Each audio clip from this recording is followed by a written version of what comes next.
ఇక varicose veins నుండి విముక్తి పొందండి. ఎవిస్ వాస్కులర్ సెంటర్ ఇప్పుడు మన KPHPలో గ్రాండ్ ఓపెనింగ్ ఏప్రిల్ 4వ తేదీన. నారా భువనేశ్వరి కడప జిల్లాలో నిజం గెలవాలి కార్యక్రమంలో పాల్గొన్నారు. చంద్రబాబు అరెస్టు జరిగినప్పుడు తట్టుకోలేక మృతి చెందిన వారి కుటుంబాలను ఆమె పరామర్శించారు.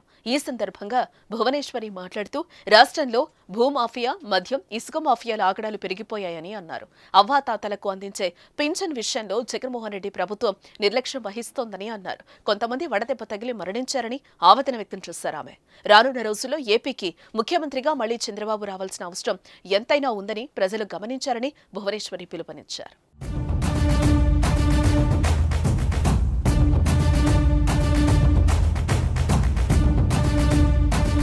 భూమాఫియా, శాండ్ మాఫియా, కల్తీ మద్యం, బూమ్ బూమ్ ఏమన్నా పేర్లు పెట్టండి. అన్న గారు, చంద్రబాబు నాయుడు గారు ఇదే పని ఆయనకి, ఈ ప్రభుత్వంకి ఇదే పని. ఇప్పుడు మీరు చూసారు పెన్షన్ గురించి, ఆయనేం ఆపమని చెప్పలేదే పెన్షను. ఆయన తీసుకొచ్చిన ఆయన ప్రజల కోసం రాత్రి పగలు కష్టపడిన ఆయన మీకు పెన్షన్ ఇవ్వద్దంటారు. అది నువ్వు పెద్దవాళ్ళకి. ఈ ప్రభుత్వం ఇంగిత జ్ఞానం కూడా లేదు.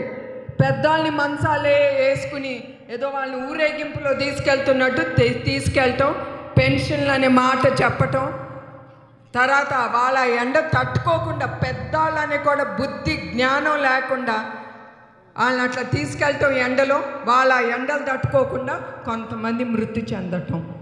పెన్షన్ అనే మాటతో వీళ్ళు శవాలు చేస్తున్నారు పెద్దవాళ్ళందరినీ.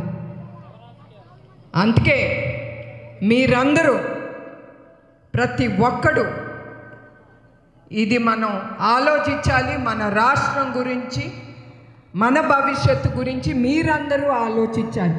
ఒక చంద్రబాబు నాయుడు గారు ఒక్కరే కాదు, ఆయన సైనికుడు ముందుకు వెళ్తారు, తప్పకుండా వెళ్తారు. మన కురుక్షేత్రానికి ఆయన శంఖం ఊదారు. మీరందరూ ఆ యుద్ధానికి సయ్యా సయ్యా సయ్యా.